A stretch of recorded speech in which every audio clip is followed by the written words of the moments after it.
Good evening. I was waiting to get to the right exit, so I don't have to think too much about that. And I'm right there right now.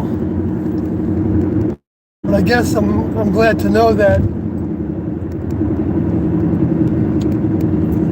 when I do that and I get it ready to go for the live stream, that people get notification of it. So ahead of time. So I might do that. It'd be nice if I could send a message saying, oh, I'll be on in 5 minutes or whatever.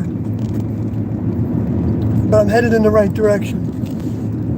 Anyway, so Kathy was listening to audio tape 84 yesterday. And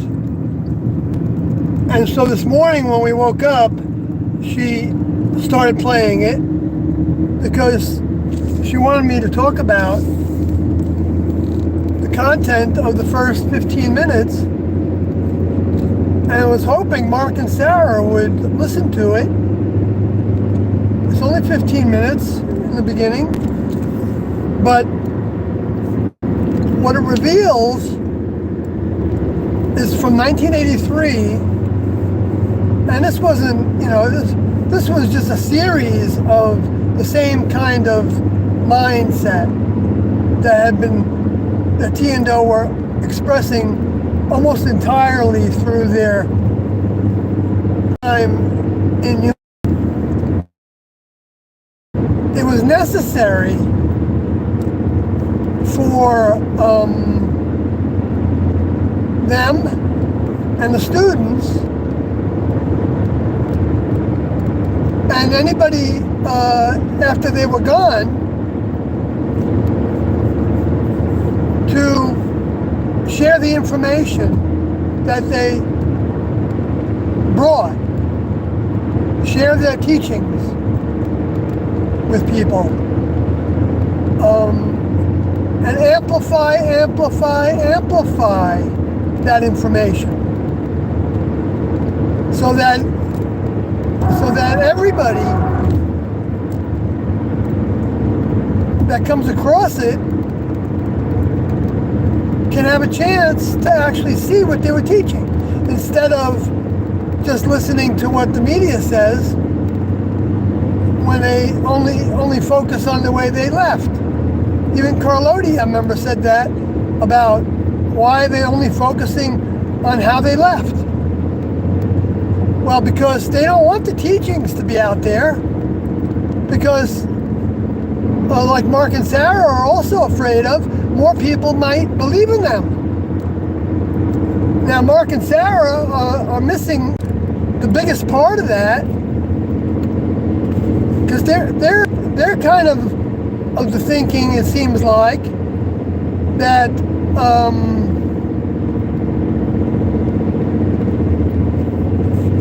that the more people that recognize the truth, the more people are gonna commit suicide. And that's not true. Because that exit method was their option to choose. And they were very explanatory in their position against suicide. And in the Heaven's Gate book, or on the website, document that's on the website, but the Heaven's Gate book also talks about how we need our vehicles in order to learn the lessons we need to learn in the human kingdom. You see, T&O were fully aware that those students that were with them and had stayed with them and were trying to do the best job they could, as best they knew how, to keep with the program that T&O were laying out on a daily basis or on a weekly basis, daily basis actually, and knew that a number number of them, maybe all of them, I don't know for sure, because there was some exceptions, I believe, talked about, had come from the Next Level. They had some degree of Next Level membership, but it wasn't enough of a degree of membership to where they were totally on solid ground, could be trusted. And now this is a generalization as to the whole group, because T and Doe was holding meetings in 1997, and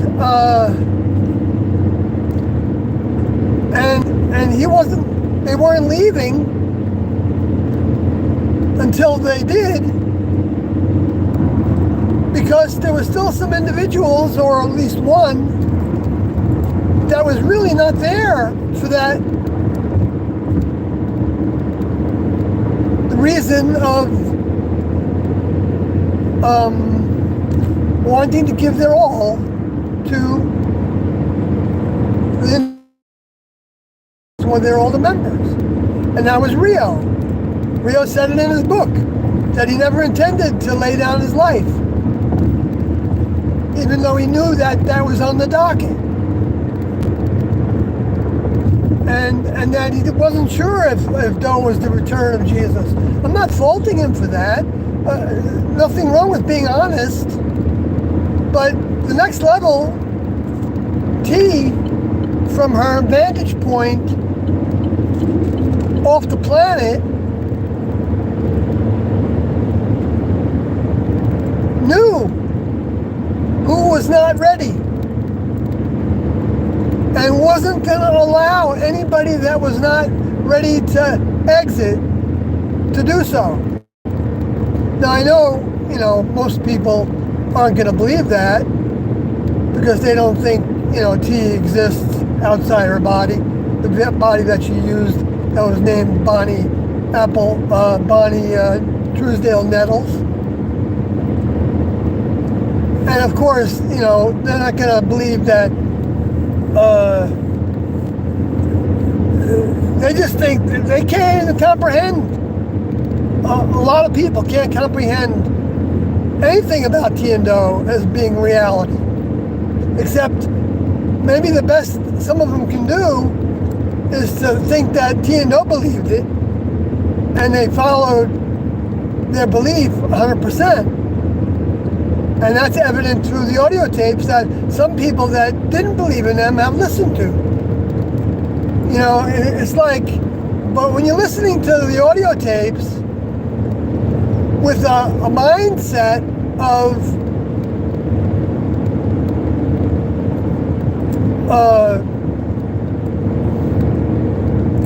doubt and judgmentalism and looking for dirt, as a few individuals have told me they did, who I communicated with a lot on my blog, well then that's what you see. We see what we want to see. And if we want to see the truth, then if we stick with it, we will see the truth. The truth meaning what was real, what was really happening by T and Doe's presence and their student body.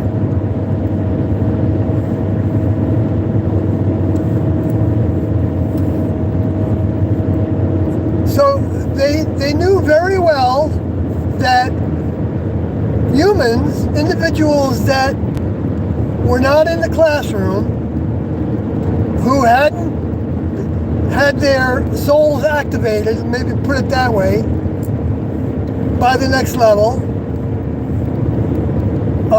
and responded to that activation by wanting to follow with T and Doe and sticking with them. All that's necessary in order to be on their crew, in their keeping, and their students. Now, so other people at that time in the 80s, 70s, 80s, and at least into the early 90s, the Next Level didn't consider those vehicles as being needed for the amount of souls that were ready to take that graduation classroom. Graduation into full membership, adult membership in the Next Level on spacecrafts that are as big as planets, inside and outside. However they design things, with weather labs that are monitoring and controlling and adjusting the weather on this planet as a part of their effort for their baby, their planet, their human kingdom, their animal kingdom, their plant kingdom, their mineral kingdom. It all belongs to them. To find fault with the creators is to have no mind that those creators are real, because otherwise how could you have fault with somebody that gave you life? We wouldn't have these life systems. These wouldn't exist if Next Level wasn't providing it. Anyway, so all that information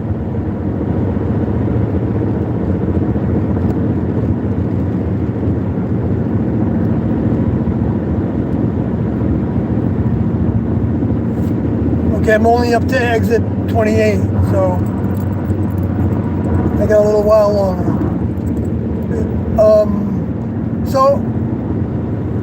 So tape 84 is one that talks about it in the first 15 minutes. That, I know Mark and Sarah are invested in thinking that, they went to bat for the Next Level information, and they spent a lot of money, and they got the legal justification to think that they were doing the Next Level's work. And I'm not saying they weren't doing the Next Level's work. There's no limit to the Next Level's work. If you do one task, that's great. If you do another task, that's great. Every task you do is great. And the degree in which you do it, and how much you do it, and how long you do it, and what kind of heart you put into it, that's all part of the program. And you can think that you're doing everything right, and I'm not saying that I'm doing everything right,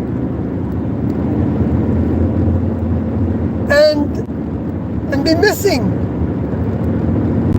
most of it, even. Like if you just look at the document, Stan Modi's document, Evolutionary Rights for Victims in the Heaven's Gate book, and you look at Junodi's document, Awaiting from Deep Space Services Before Departure, and you really study those documents, and Position Against Suicide is another one, because they're against both forms of suicide, because humans need their vehicles.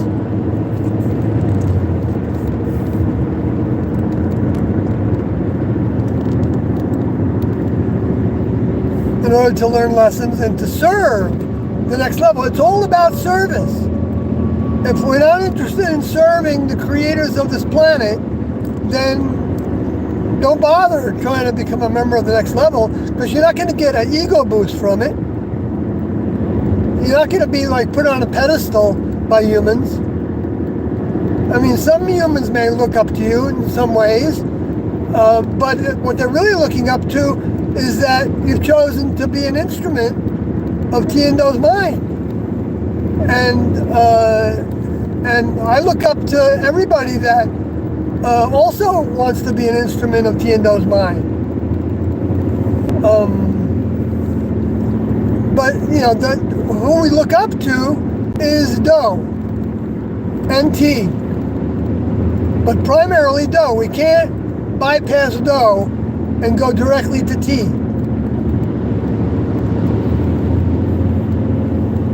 Tea may give us some indications. When I say us, I'm talking about everybody right now who wants to go in this direction and is trying to go in this direction, consciously or not.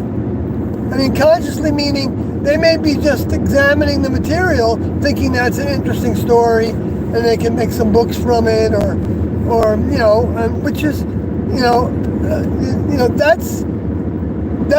that could be exactly what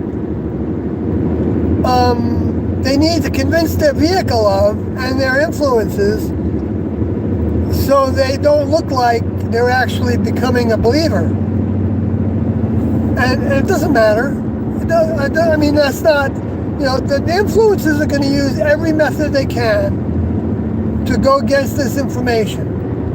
And if they can't keep it away from people, then they twist it. And I'm not saying it's either or. It's both. They try to keep it away from people and they twist it. And you can see how they've done that with the information that was left 2,000 years ago. It's been twisted to the degree that you have Catholics worshiping Mary, who is at best an early student of the one that was using the vehicle called Jesus, and worshiping the other students as saints. And you can see the same thing happen with Vishnu, Krishna, and Arjuna, representing, again, a trilogy. And of course Shiva, representing the lower forces. And that became just distorted in the same way to where people worship by, having statues and all this baloney that the next level didn't want to happen. But they allowed them to do it because the lower forces always tried to put in place of the truth something that has the image of the truth, the idea of the truth. In other words, like for instance, the people that are saying that, we're all gods because God is everything, so that means that each of us is God. Completely distorting what that word really meant. And then taking all the references to all the members of the next level, or archangels, and putting the word God in there in the English translation. Okay, so basically then people would think whenever they use that word, they're talking about the same person, when they're not. Because they wanted to get rid of the idea that there were individuals, members, different members, like Tiendo brought clarification right in the very beginning to say that it was a many-membered kingdom. And the other clarification that they brought, that was a major clarification, was that it was a physical kingdom. Members had physical bodies. They drove physical spacecrafts. Before that, the lower forces had made it into that everything was the spiritual realm. It was in a sense, it's a different dimension because the next level can change their vibrations. But it's not a different dimension to where it's an etheric existence, like the spirit world. The spirit world is an etheric existence.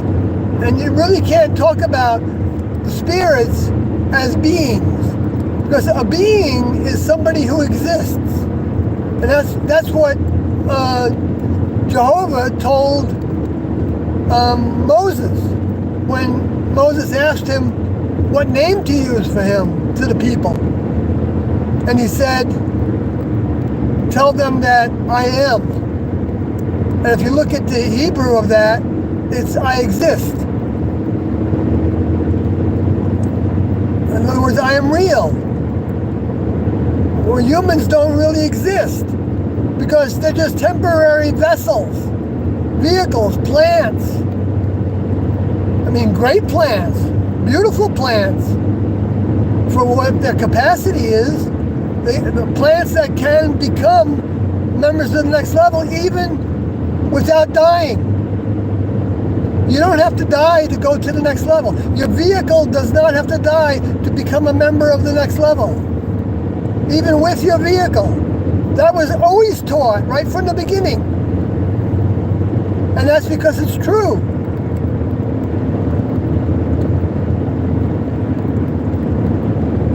But, and this is a big but, that you have to go through the transition. You have to change over the human vehicle and mind into a next level vehicle and mind. And then the next level, if they see that you've done that to the full degree that, or to enough of a degree to where they feel like you deserve to get that final ingredient that can then give you, with that vehicle, eternal life, as long as you stay connected. Eternal life isn't automatically eternal life. There is no such thing as anything automatic because it's free will in the next level. You can leave the next level and it becomes even easier to leave if you get into the next level and you're not, if you haven't overcome the characteristics of our genes that want to be something. That's one of the good things about there's a few things in the Game of Thrones that are interesting, like they're talking about the faceless God. You know, I mean, there's a distortion to that, and you know, they don't got it all right by the way I understand it from Tian-Do, but in a sense they do, in the context that if you ask a member of the next level who they are, like if you said to Do, who are you? What Do probably would have said, and you could probably find it in the audio tapes, where actually he said this in the Undercover Jesus Services Before Departure document that's in the Heaven's Gate book. He says, I am the son of my father. That's who I am. I am the son of my older member. I am the son of T. I am the student of T. And that will always be the case. Even though theoretically somebody can outgrow their older member. But it's only theoretical. Because older members grow fast. They get a task, they go into it. They put their all into it. And it takes time for them to do that. And they learn a lot by doing that. They gain a lot of growth, a lot of perspective. But they don't continue to do that forever. Because they would rather see individuals coming up do those tasks and get that growth.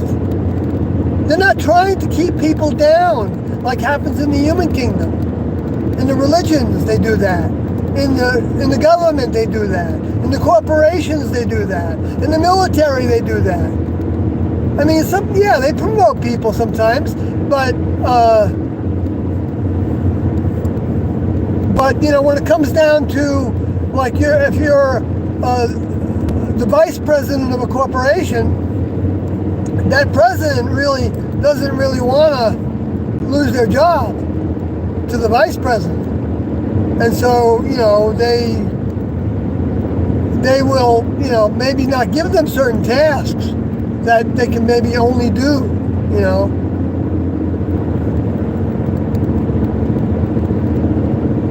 unless they're thinking about retiring pretty soon, and and they want to pass, or if their relative is one of the vice presidents, and they want to pass it on, or whatever. There's reasons why they, will promote people and things like that. I mean, like Nancy Pelosi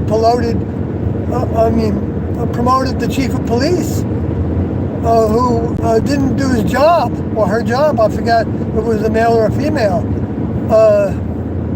during that so-called insurrection. I'm at my exit.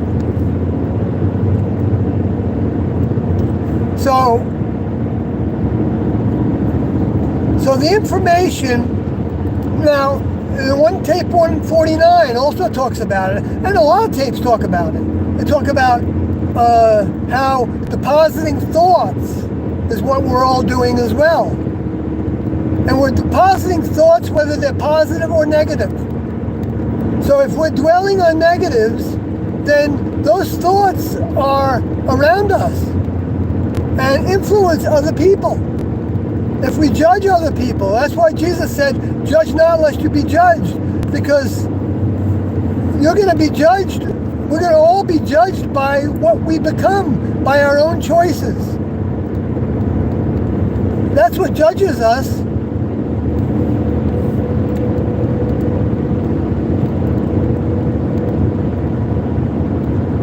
So, I mean, it's very, very, very clear from Tiendo's many things they said and did, that they want this information out. But they didn't want it out so bad, so fast,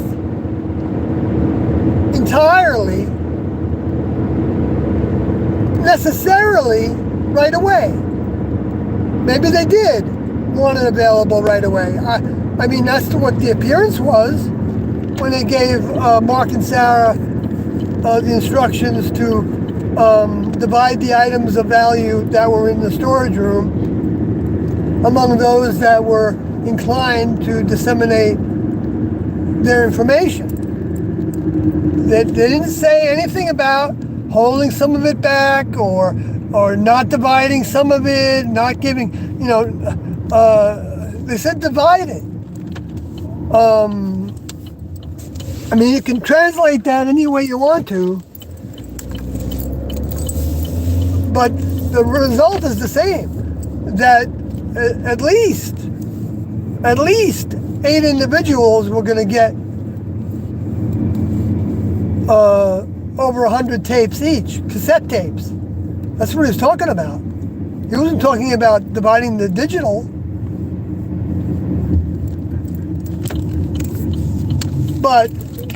But he knew that the next level would see to it that material got into people's hands. He knew it. There's no doubt about it. Mark and Sarah didn't have a choice in that. I mean, they appeared to have a choice, but if they didn't take the leads, take the suggestions from Doe, which came through Juan Odie, because Juan Odie kept on saying, Mark, I don't think it's a good idea for you to be the only ones to have this information. And so that appealed to the logic of Mark and Sarah, because they did want to preserve the information. And so they started sending it to Juan Odie. And then they ended up lying about having sent it all. They told Juan Odie that they sent him everything. And then when he sent it to me,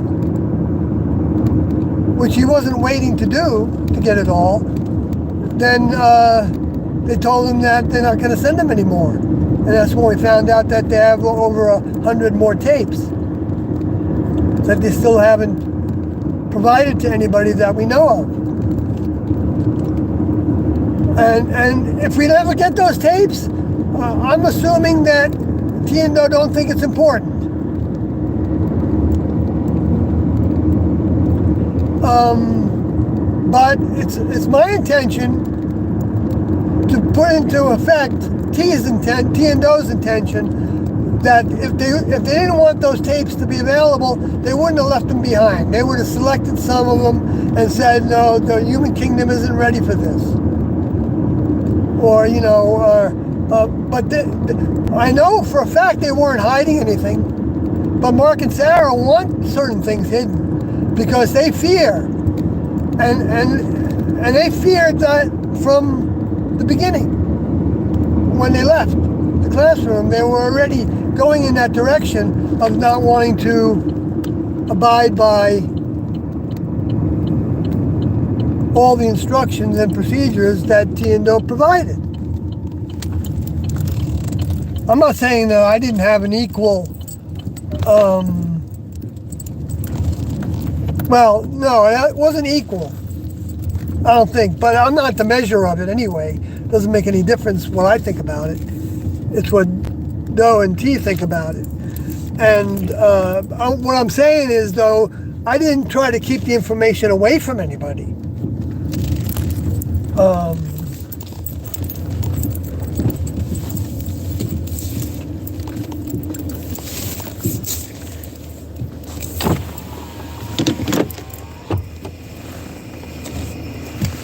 Okay, 8231.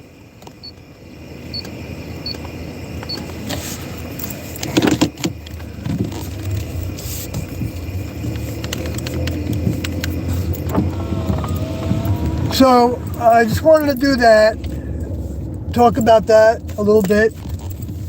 I know I've talked about it before, but it can't hurt.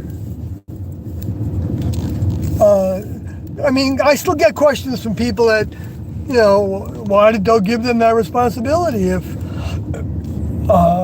Mark asked me that. He said, why do you keep referring to what happened, what Doug said about us in 1987? When he gave us, why do you think he gave us all these tasks? I mean, all these tasks wasn't really that many tasks. If you actually add them up, I mean, most of them were over right away, except for handling the mail. Probably lasted for a while. Because we have the list of the tasks that they got. We know what they were. Because Mark gave his letters to Riccoti. And he used them, some of them, in the lawsuit when he failed to go to, and Sarah failed to go to storage when they could have.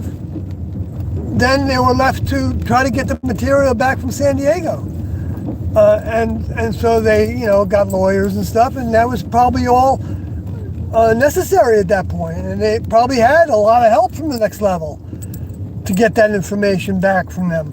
But then they let that go to their heads to think that they were now the president and vice president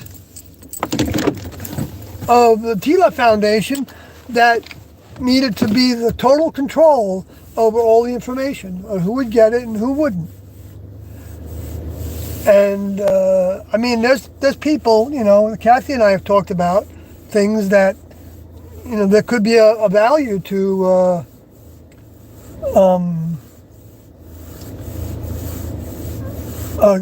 keeping a certain amount of copyrights and trademarks, but for people that want to make it a commercial enterprise.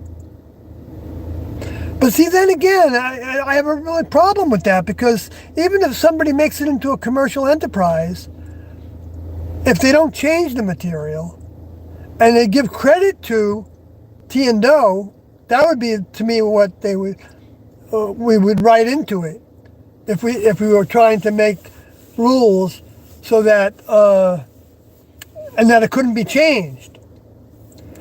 Then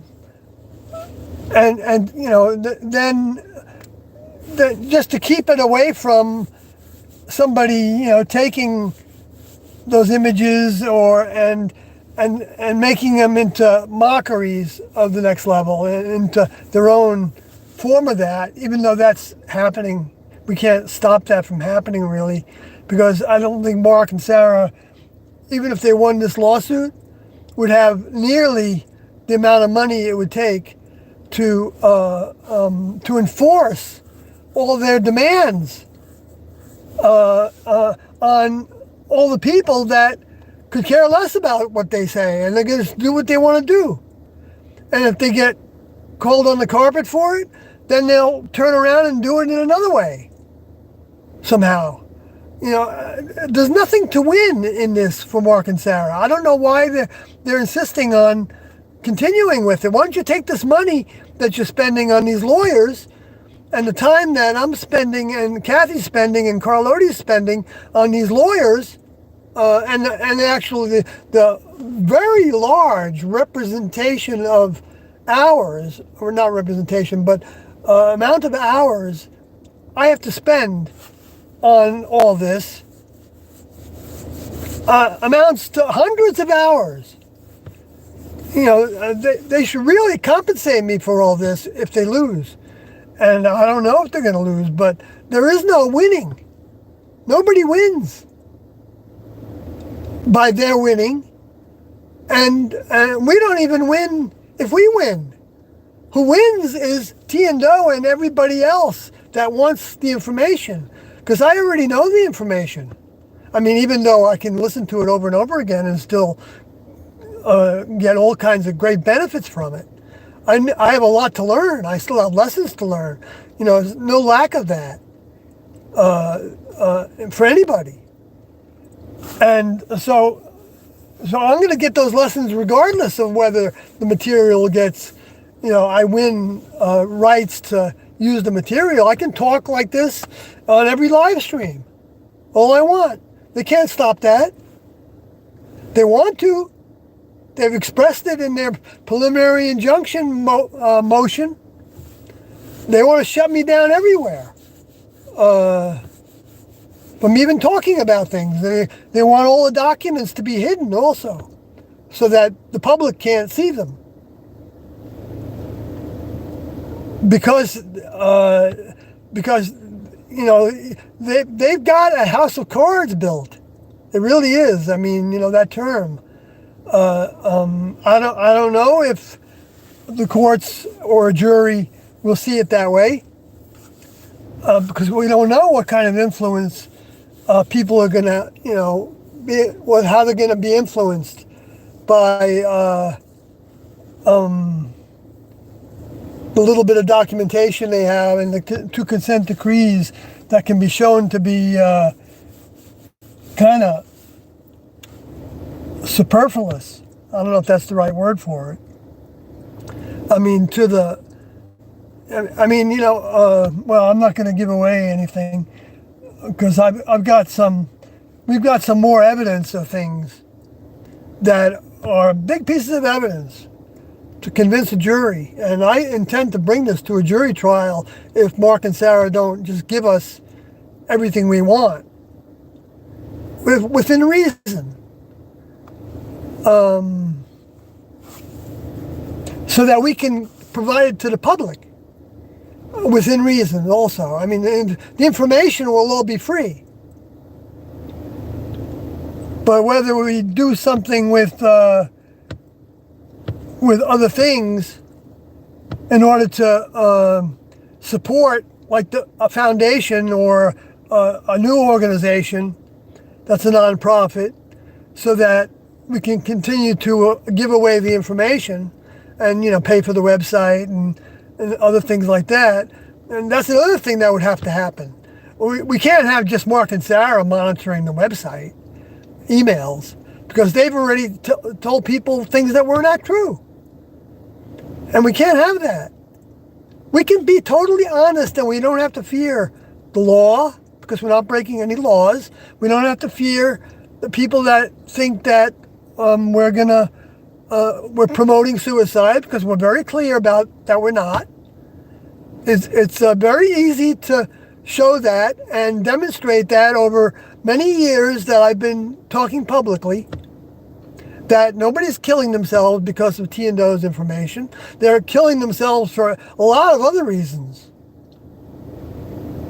They can work on that. The humans can work on that. But it's only the lower forces that would try to make it look like Tiando's information was the cause of people wanting to kill themselves, even though some people have told me that they felt like they were ready to go to the next level, but they didn't know anything about the next level. They could have, if they would have if I didn't talk them out of it to some degree, and they went ahead with it, they weren't going to go to the next level necessarily. It's like Doe talked about that, you can, if you didn't believe in, let's say in the past, when the only thing people knew about the next level was from the Christian religion and the Jewish religion and Islamic religions, and Krishna and Buddha, their religions, and any others that had like an almighty deity at its head or deities at their head, because every member of the next level is a deity compared to a human. And so, I mean,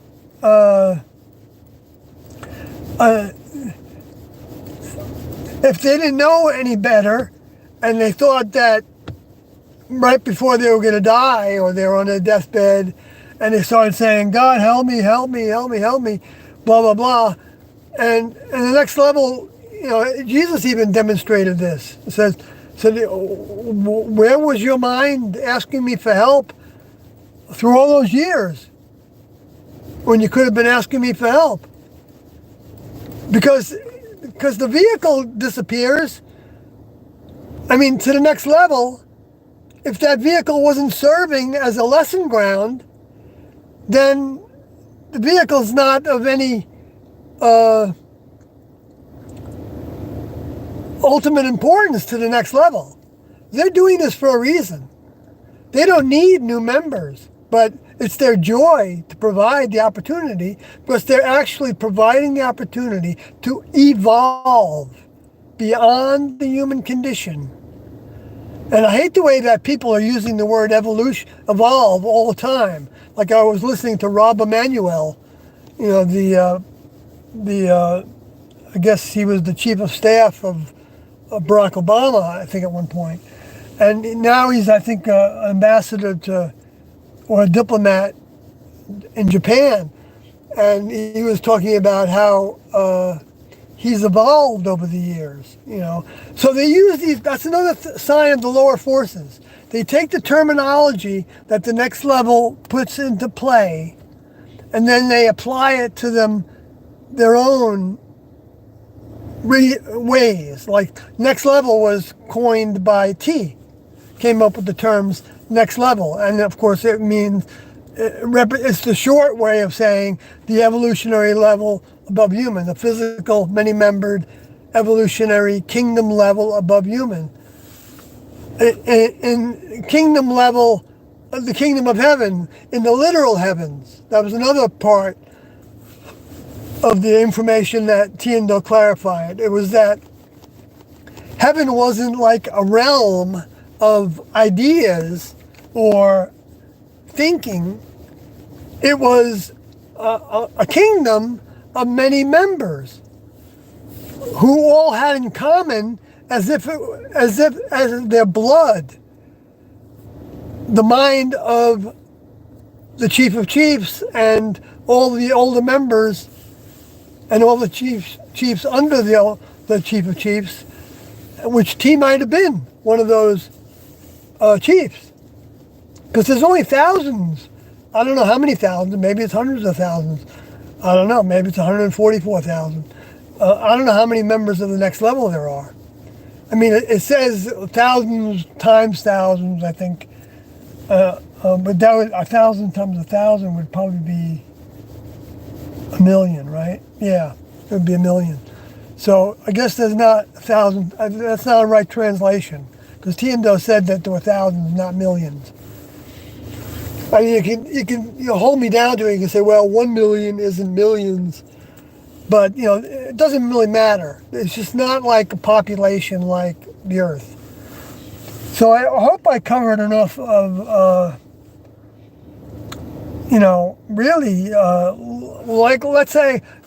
let's take all the money, Mark and Sarah, that you're putting into this lawsuit, paying for all your lawyers to draw up all these documents and respond to our documents and get the court, pay for the court's time and whatever, waive the filing fees and everything. Why don't you take that and let's make a real movie about Tiendo. Let's use the scripts. Let's Rio be involved in it if he wants to be. Let's copyright everything under a name that we can all be on the board of directors. All the individuals that were former members, in particular, and have other members, people that are have service to everybody, to the whole effort. Let's make a real movie, or 3 movies, or a 3-part trilogy. Because that's the scripts that they designed, that Tiendo designed. 3 scripts. And let's at least start it. I don't know what they're doing about it. It's been 25 years. And Rio hasn't done anything with it that we know about. And maybe I don't know about. Maybe he's got something in the works right now. But if you're going to do that, why wouldn't you bring someone like me and Carl Odie and Pip Odie, and if they want to be, and Juan Odie, like I said, and as consultants in that movie, the check partners. That's crew. That's what Tiendo wanted. Doe wanted Mark and Sarah to work as a crew with those other 6 individuals that were named in the letters. But he knew that there was going to probably be some that weren't going to really work together that well. So anyway, he said, at least initially you could work together. And I think they did try to work together a little bit, like Flex Odie and Abel Odie. And I know they had a meeting there, and Mark and Sarah, Mark Odie and Sarah Odie, presented what they believed. And Mark wanted me to come to that meeting, or another one that happened in California, I think, if I remember correctly, that Juan Odie wanted me to come to. But I had no money. I had no facility to fly here and there, and I had a child. And so I was limited in that respect, since I was, being a good human father to my vehicle's child. So, I just wasn't awake enough to want to do it. I was awake enough to go to the public and say, okay, I'm going to talk about this in public. And I'm going to take whatever comes to me, being seen as this suicide cult member, death cult. They would put me on the cover of the the New York Post. I was on the cover, front page of it, my headshot, and the title of that page was in big, bold, black letters, Death Cult. And then in small letters down below, it talks about me as being a former member. So at least, they weren't saying that I was a current member. Not that I would have minded that, but Mark and Sarah were not considered to be current members of the class when Doe left, because they sent the list to Juan Odie, Rick Odie. I think Rio probably got it in one of his letters. I'm not sure about that, though, because I still need to see Rio's letters. And Scotty. And they, I think, all got a document that listed the other individuals that were receiving packets of videotapes and away team patches and the book, the Blue Book, the first publishing book that has its own ISBN number. So I can actually technically, I think, use that. Even though they were awarded that version by the judge, but I would have to appeal that decision. I would have to form a lawsuit in order to reverse that decision in Judge Breyer's case. And if I had somebody donated enough money to me or donated their services as a lawyer, I would open that case again, and also the other one. Maybe I would. I don't know if I would, because I would be talking to T&O about whether that's even necessary. I would hope that none of that would be necessary. But I've got all kinds of grounds that Mark and Sarah have not been doing the right thing. Like, they weren't supposed to sell anything of that material. And in that storage room in that San Diego County got, there were a whole bunch of books. They called them manuals. They didn't describe the name of them. So I need to know what the name of them is. But if they've been selling, they weren't selling those books, though, because they published their own book. I mean, they call it their own book because they said that they published it with the Tila Foundation copyright. And they changed the common law copyright that Doe put on the first version of the book, the blue book, that had embossed gold lettering on the cover, and it was made very well. It's a beautiful book. It's legal size paper. Very unusual. I don't know if I've ever seen a book like that. And I have one, because Juan Odie gave me one because he received several. And Riccoti received several. See, Doe was very careful about doing the things that he felt right about. That I know he went through every item of what to do and how to leave the information behind with T in his mind. And he had a real connection with T.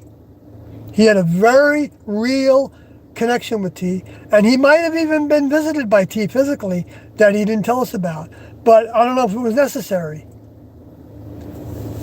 At times he felt like T was present with her physical body. That, because she has a physical body in the next level, and she can go where she wants with that physical body by taking a spacecraft, coming down to the planet, and being cloaked so that humans can't detect them, and actually whatever way they have to change the vibrations of their vehicle so that they're actually in that house, in that room, and sitting in a chair right next to Doe. And he might feel like, wow, I feel T is close. And might even show him something a little bit to indicate that she's there physically. But, not so much, though, that if he, to allow him to touch her or so that his vehicle. But then they saw those two individuals, according to Rio, which I believe 100% was an accurate account, that like 7 different individuals, 3 of which I think actually legal, saw when they were awake, 2 individuals walking across the hall that were like phosphorescent white, small vehicles. Anyway, I'm going to end it now. I see Kathy just got up and shut the light off, so I can go in there without the bugs coming in. So good night, folks.